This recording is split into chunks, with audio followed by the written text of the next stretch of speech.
할렐루야, 주의 평강이 여러분들과 함께하길 소망합니다. 이스라엘 백성들은 하나님의 특별한 인도를 받으며 요단강을 무사히 건넜습니다. 이스라엘 백성들이 요단강을 건넌 것은 약속의 땅 가나안을 향해 한 걸음 크게 내딘 것입니다. 가나안을 건넌 이스라엘 백성들은 무엇을 했을까요? 하나님께서는 기념비를 세우라고 하셨습니다. 기념비는 뜻깊은 일이나 훌륭한 인물 등 오래도록 잊지 않고 마음에 간직하기 위해 세운 비석입니다. 하나님은 여호수아에게 각 지파에서 한 명씩 12명을 차출하라고 말씀하셨습니다. 여호수아는 하나님께 받은 말씀을 그대로 이스라엘 백성들에게 전했습니다.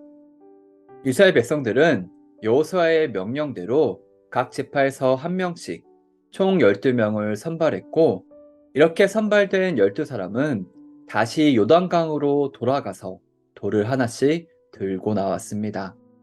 참고로 이때까지 제사장들은 요단강 한가운데 있었고, 물은 여전히 끊어져서 쌓여 있는 상태였습니다. 당연히 땅도 말라 있었지요.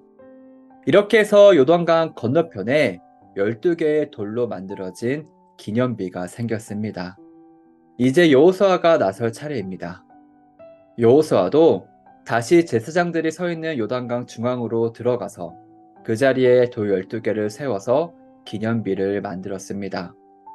이렇게 두 개의 기념비가 생겼습니다. 하나는 이스라엘 12지파가 요단강 건너편 길갈에 세운 기념비이고, 또 다른 하나는 여호수아가 직접 요단강 중앙에 세운 기념비입니다.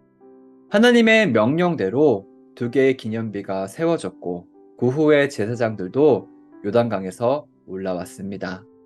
그리고 나서야 끊어졌던 강물이 다시 이어지고, 쌓여있던 물이 흘러내리고, 마른 땅은 다시 촉촉히 젖어들기 시작했습니다. 하나님께서는 왜 기념비를 만들라고 하셨을까요? 말 그대로 기념하기 위해서입니다. 먼저 역사적 사건에 대한 기념입니다. 요단강 한복판에서 들고 나온 12개의 돌덩이는 이스라엘 백성들이 넘치는 요단강을 건넜으며, 그것도 강 한가운데를 가로질러서 땅을 밟으며 건넜다는 증거가 됩니다. 요단강 한가운데서 들고 나온 돌덩이로 만든 기념비가 있기 때문에 그 누구도 이스라엘 백성들이 요단강을 건넜다는 것을 부인하거나 의심할 수 없습니다. 두 번째로, 이 기념비는 하나님의 인도와 보호하심에 대한 증거가 됩니다. 이스라엘 백성에게 가나안 정복은 이제 본격적으로 시작해야 할 일이었습니다. 이스라엘 백성들에게 가장 필요한 것은 바로 하나님의 도우심입니다. 그런데 하나님께서 이스라엘 백성들과 함께 하시고 그들을 도우시고 인도하시리라는 것을 어떻게 확신할 수 있었을까요? 길갈에 세워진 기념비를 보고 신뢰할 수 있습니다. 오늘 요단강을 건너게 하신 하나님께서 앞으로도 이스라엘 백성들을 위기와 어려움 가운데 지키고 보호하실 것입니다. 수많은 문제들을 건너가게 하실 것입니다.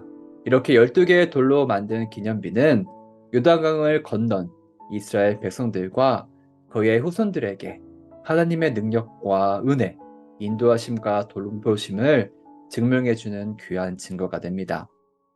사랑하는 여러분, 우리에게는 모두 저마다의 기념비가 있습니다. 여러분의 기념비는 무엇인가요?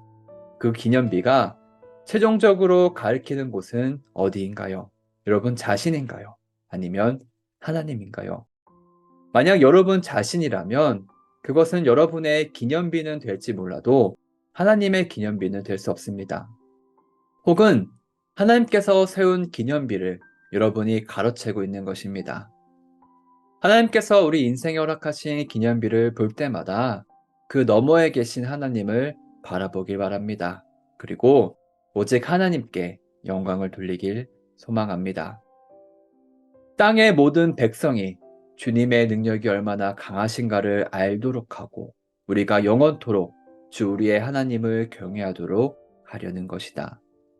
하나님께서 우리 인생 가운데 세워주신 이 돌들을 보십시오. 그리고 하나님을 경외하십시오. 하나님께서는 영광 받기에 합당하신 분입니다. 우리의 모든 것으로 여호와 하나님을 경외하는 여러분 되길 간절히 소망합니다.